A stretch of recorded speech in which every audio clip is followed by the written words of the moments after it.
বিয়ে করতে বলছে কবে? 25 বছরের আগে। 25 বছরে কবে?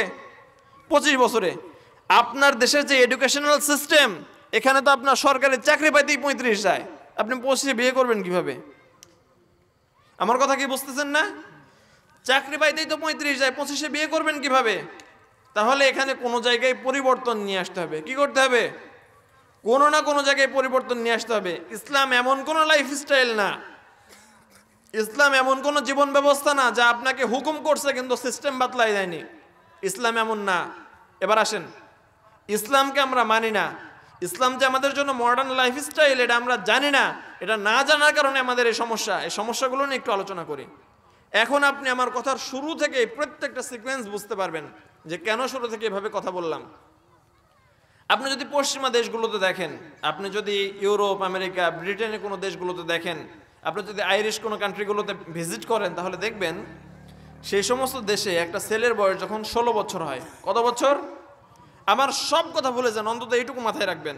আমার সব কথা আপনার মনে না থাকলেও চলবে, শুধু এইটুকু মাথায় রাখেন। একটা ছেলের বয়স যখন 16 বছর হয়, তখন ওই ছেলেটাকে ওয়ার্নিং দেওয়া হয় যে বাবা, আগামীর 2 বছর পরে তোমার 18 হতে চলেছে। 2 বছর পরে কি হচ্ছে? তোমার বয়স 18 হতে যাচ্ছে। যখন তোমার বয়স 18 হয়ে যাবে, তখন কিন্তু তোমার নিজের খরচ নিজেকে চালাইতে হবে। নিজের খরচ কি? নিজেকে বহন করতে হবে। তুমি একটু চিন্তা ভাবনা করো যে তুমি কোন সেক্টরে যাবা, তুমি কি করবা, পার্ট টাইম জব করবা, না টিউশনি করবা, নাকি বিজনেস করবা, একটু চিন্তা ভাবনা করো। যখন 16 বছর হয়ে গেল, বাবা মা তাকে ওয়ার্নিং দিচ্ছে। 17 বছরে বাবা মা যে হাত খরচ দিত সেখান থেকে কিছুটা কমায় নিছে।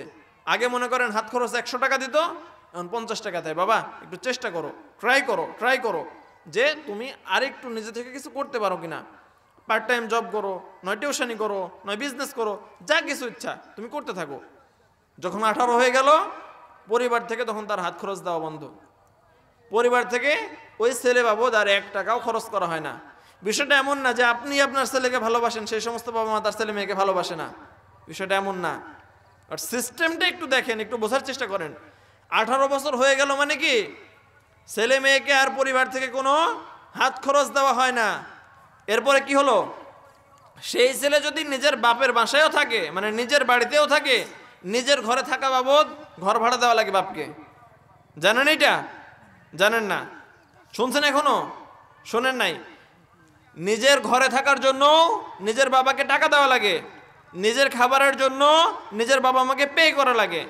বিষয়টা এমন না যে ছেলের বাবা মা ছেলেকে খাওয়াইতে পারে না। বিষয়টা এমনই, ছেলে যেন রেসপন্সিবল, ছেলে যেন দায়িত্বশীল হয়, ছেলে যেন নিজের জীবনের মূল্যটা বুঝে, সে এই 18 বছরে সে যা শিখছে সেটা যেন ইমপ্লিমেন্ট করতে পারে, সে যেন এটা প্রয়োগ করতে পারে। এরপরে আসেন, যখন তার বয়স 18 হয়ে গেল, তখন সে মনে করেন যে সাপোজ 16 বছরে সে মাধ্যমিক দিছে, 18তে সে ইন্টারমিডিয়েট শেষ করছে, মানে সে অনার্স ফার্স্ট ইয়ারে। 18তে কি অনার্স ফার্স্ট ইয়ারে? আপনারা আমার কথা বুঝতেছেন? কঠিন হয়ে যাচ্ছে মনে হয় আলোচনা। অনার্স ফার্স্ট ইয়ারে যখন একটা ছেলে আসলো, তখন থেকে সে কি চেষ্টা করতেছে? সে পার্ট টাইম জবের চেষ্টা করতেছে। এই যে ছেলেকে জব করতে বলছে বা বিজনেস করতে বলছে, এই ছেলেটার কাছ থেকে কিন্তু কোনো বাবা মা আশা করবে না যে সে ইনকাম করে আমার সংসার চালাক। কেউ আশা করবে নাকি? কোনো বাবা মায়ের আশা থাকবে? কোনো বাবা মা এই আশা করবে না যে তুমি ইনকাম করে নিয়ে এসে আমার সংসার চালাও, এই আশা কেউ করে না। 18তে সে বিজনেসের জন্য ট্রাই করতেছে, একটা জবের জন্য ট্রাই করতেছে। সে ফার্স্ট টাইম যেহেতু জবে আসছে বা বিজনেসে আসছে, সে ভুল করবেই। ভুল করাটা কি স্বাভাবিক। তো সে ভুল করলেও পরিবারের উপরে কোনো ইফেক্ট আসবে? সে ইনকাম না করলে পরিবার ক্ষতিগ্রস্ত হবে এমন কোনো ব্যাপার আছে কি? তাহলে সে ভুল করলেও করতে পারে, পরিবারের উপরে কোনো চাপ নেই। 18 শেষ, 19 সে inter second year, 20 third year, তারপরে ফাইনাল ইয়ার। বয়স কত? 22। এবার বলেন তো, 4 বছর ধরে সে যদি কোনো বিজনেসের জন্য ট্রাই করে, সে কিছু না কিছু তো মিনিমাম শিখবে না? কিছু না কিছু তো শিখবে। সে যদি আলু নিয়ে বিজনেস করে, সে যদি আলুর ব্যবসা করে, আলুর মুকাম চিনবে, আলুর সিজন বুঝবে, কোন আলু কিনতে হবে, কোন আলু কতদিন থাকবে, কোন আলু পচবে, কোন আলু ভালো থাকবে, আলু কিভাবে স্টোরেজ করে, সেই জিনিসগুলো বুঝবে কি না? কথা বলেন আমার সাথে, বুঝবে কি না? বুঝবে। সে যদি ধানের ব্যবসা করে ধানের সিজন বুঝবে, মৌসুম বুঝবে, কোন ধান কিনবে না, চিটা ধান, ফলনালা ধান, সব কিছু সে বুঝবে। 4 বছরে অন্তত এই জিনিসটুকু বুঝবে। এরপরে সে কি করলো? অনার্স শেষ করলো। বয়স কত? 22 বছর। এই ছেলেটা কিন্তু এখন বিজনেস বুঝে। কি বোঝে? বিজনেস বোঝে। এই যে সে 22 বছরে সে যে জ্ঞানটা পাইছে, এই 22 বছরে সে যা অর্জন করছে, সেই অর্জনের সাথে সাথে প্র্যাকটিক্যাল লাইফে তার একটা কানেকশন আছে। প্র্যাকটিক্যাল লাইফে কানেকশন থাকার কারণে যা শিখছি তা প্রয়োগ করছি, সে যা শিখছে তার 100% এফোর্ট ওই শেখার পেছনে দিতে পারছে। এবার যে ছেলেটা মুকাম চেনে, যে ছেলেটা বিজনেস বুঝে, যারা বড় বড় ব্যবসায়ী, এমন 10 জনের সাথে তার সম্পর্ক আছে, ওই ছেলেকে যদি আপনি 2 লাখ টাকা দেন ব্যবসা করার জন্য, সে বিজনেস করতে পারবে না? পারবে কিনা? পারবে। সেই ছেলেটা নিশ্চিত একটা ব্যবসা তৈরি করতে পারবে। সে যদি 22 বছরে একটা ব্যবসা তৈরি করতে পারে, 23 বছর, 24 বছর, 25 বছর, আরো 3 বছরে সে কি স্টেবল হতে পারবে না? নিজের পায়ে দাঁড়াইতে পারবে না? 25-এ সে বিয়ে করতে পারবে না? 25-এ যদি সে বিয়ে করে 40 বছর হতে হতে তার সন্তান আবার কি একটা উপযুক্ত বয়সে চলে আসবে না? তাহলে সে 45 পর্যন্ত যদি সংসারের দায়িত্ব পালন করে, দেখবেন তার সন্তানের বয়স আবার 25 হয়ে গেছে। মানে 45 বছরে কিভাবে সে অবসর পাবে, তার সন্তান আবার তার জায়গায় যাবে। আপনি কি মনে করলেন? আমি আপনাকে বললাম যে 35-এ আপনি সরকারি চাকরির জন্য আন্দোলন করেন, এই লাইফস্টাইল আপনাকে পঙ্গু বানাচ্ছে, এই লাইফস্টাইল আপনাকে ফকির বানাচ্ছে, এই লাইফস্টাইল আপনাকে হীনমন্যতার মধ্যে নিয়ে যাচ্ছে, এই লাইফস্টাইল আপনাকে ধ্বংস করছে। আপনি এই লাইফস্টাইল থেকে বের হয়ে আসেন, আপনি ইসলামী জীবন ব্যবস্থার মধ্যে আসেন। যদি ইসলামী জীবন ব্যবস্থার মধ্যে না আসেন, আপনার জীবন, আপনার পরের প্রজন্মর জীবন, তারপরের প্রজন্মর জীবন, যদি এরকম 100 প্রজন্ম আসে, এই সমাজের কোনো পরিবর্তন আসবে না। আল্লাহ রাসূল সাল্লাল্লাহু আলাইহি সাল্লামের জামানায় কি রাষ্ট্র ব্যবস্থা ছিল না? শাসন ব্যবস্থা ছিল না? আল্লাহ রাসূল কি সফল রাষ্ট্রনায়ক না? আল্লাহ রাসূল কি নেতৃত্ব দিয়েছেন না? আল্লাহ রাসূলের জীবনে রাষ্ট্র ব্যবস্থা ছিল, সফল রাষ্ট্রনেতা ছিলেন তিনি। আল্লাহ রাসূল সাল্লাল্লাহু আলাইহি সাল্লামের রাষ্ট্র পরিষদ কি? গণভবন কি? রাষ্ট্রভবন কি? মসজিদ তো, কথা বলেন, মসজিদ তো। আল্লাহ রাসূল পুরো দুনিয়ার নেতৃত্ব কই থেকে দিছে? কথা বলেন, জোরে কথা বলেন, কই থেকে দিছে? আল্লাহ রাসূল তার পুরো জীবনে এই পুরো পৃথিবীকে সফল করছেন মসজিদ থেকে। এখন আপনি মসজিদের সামনে লেখা দেখবেন, মসজিদে দুনিয়াবি কথা বলা হারাম। ভুল বললাম আমি? হ্যাঁ, মসজিদে দুনিয়াবি কথা বলা নিষেধ। কেন ভাই? জুমার খুতবায় কেন এগুলো নিয়ে আলোচনা হয় না? আপনার ইমাম সাহেব কেন আপনাকে সতর্ক করে না? জুমার খুতবায় কেন আপনার লাইফস্টাইল নিয়ে কথা হয় না? কেন সমাজ ব্যবস্থা পরিবর্তন নিয়ে কথা হয় না? নামাজ পড়তে হবে এটা আপনিও জানেন, আমিও জানি। হজ করতে হবে এটা আপনিও জানেন, আমিও জানি। 2 সপ্তাহ আমি এটা নিয়ে খুতবা দিলাম, আর 2 সপ্তাহ কেন সমাজ পরিবর্তন নিয়ে কথা হচ্ছে না? আর কতদিন এভাবে মূর্খ থাকবেন? আর কতদিন এই অন্ধকার জীবনযাপন করবেন? কতদিন নিজেদেরকে আপগ্রেড করবেন না? আপনি কোথায় আর বিশ্ব ব্যবস্থা কোথায়? এই বিশ্ব ব্যবস্থায় আপনার ভূমিকা কি? ভাই, আমরা একটা নির্দিষ্ট গণ্ডির মধ্যে আটকায় আছি। দুনিয়ার দিকে তাকান, বোঝেন পৃথিবী কোন দিকে যাচ্ছে, কোন দিকে আগাচ্ছে। আপনার ছেলে যে বয়সে চা স্টলে বন্ধুদের সাথে সিগারেট খায়, সেই বয়সের আর একটা ছেলে আমেরিকাতে মিসাইল বানাচ্ছে।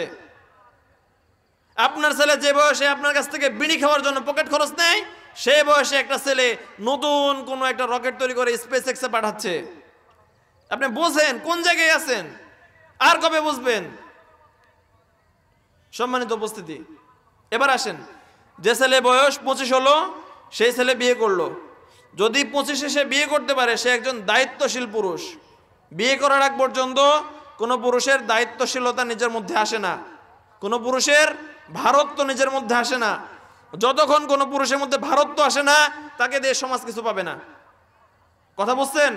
যতক্ষণ কোনো পুরুষের মধ্যে ভারত্ব আসে না, যতক্ষণ কোনো পুরুষ বিয়ে করে না, ততক্ষণ পুরুষের মধ্যে ভারত্ব আসে না। আর যতক্ষণ ভারত্ব আসে না, সে যতই ম্যাচিউর হোক, তার ম্যাচুরিটি লেভেল যতই থাকুক, এই সমাজ তাকে দিয়ে উপকৃত হবে না। আপনি এই সমাজে জেনা করাকে একদম সাবলীল করে দিয়েছেন, অবলীলায় জেনা হচ্ছে, অথচ আপনি বিয়েকে কঠিন করছেন। কেন?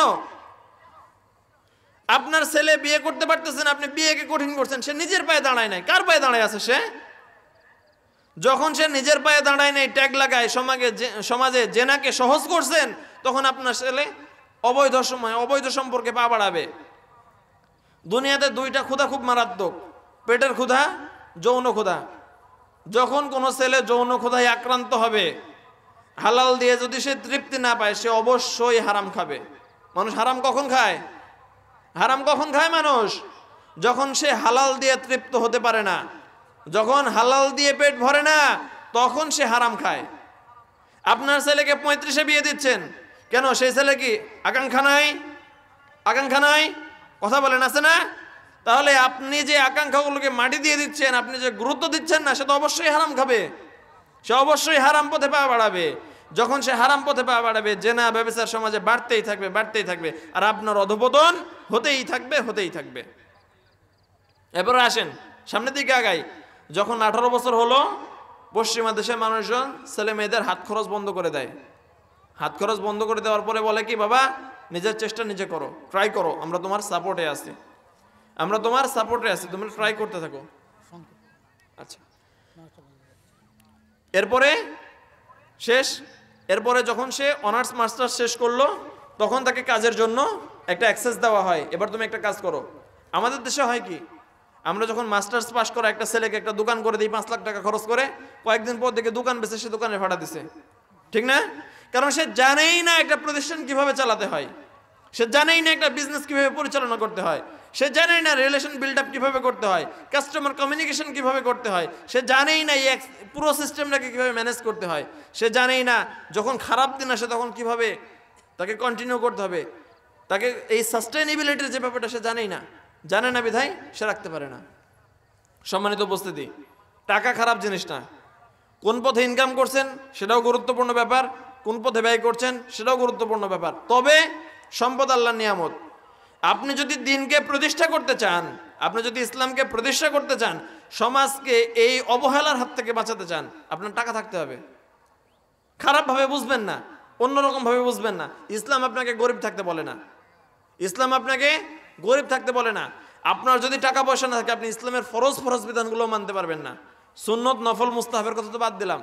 আপনার যদি টাকা পয়সা না থাকে, আপনি ইসলামের ফরজ বিধানগুলো মানতে পারবেন না। আর আপনি যদি এই সিস্টেমে চলতে থাকেন, আপনি বেকার থাকবেন 35 বছর, তবে টাকা ইনকাম করবেন কবে? তাহলে সিস্টেমের পরিবর্তন নিয়ে আসতে হবে। সিস্টেমকে গালিগালাজ করে কোনো লাভ নাই, সমাজকে দোষারোপ করে লাভ নাই। সরকারকে দোষারোপ করবেন, সরকার একটা আসে একটা যাবে, একটা আসবে একটা যাবে, একটা আসবে আপনি, মাঝখানে আপনার জীবন শেষ। তাহলে সিস্টেম আপনি একা পরিবর্তন করতে পারবেন না, কিন্তু আপনি নিজেকে তো নিজে পরিবর্তন করতে পারেন, নিজের লাইফস্টাইল তো চেঞ্জ করতে পারেন। তাহলে সিস্টেমকে গালিগালাজ করে লাভ নাই, সরকারকে গালিগালাজ করে লাভ নাই, সমাজ ব্যবস্থাকে গালিগালাজ করে লাভ নাই। এই সমাজেই আপনার ছেলে খারাপ করলেও কোনো একটা বাড়ির ছেলে ভালো করতেছে, তাহলে পুরো সিস্টেম খারাপ এই কথা বলে আপনি পার পাবেন না, বা বললেও সেটা কোনো কার্যকর কোনো কথা না। আল্লাহ তাআলা আমাদের সবাইকে বোঝার তৌফিক দান করুক। সময় সংক্ষিপ্ততার কারণে আমি কথা লম্বা করতে পারলাম না। আল্লাহ তাআলা আমাদের সবাইকে বোঝার তৌফিক দান করুক। ইসলাম আমাদের স্মার্ট লাইফস্টাইল, এই লাইফস্টাইল পশ্চিমারা মানছে, পশ্চিমারা কিছু জিনিস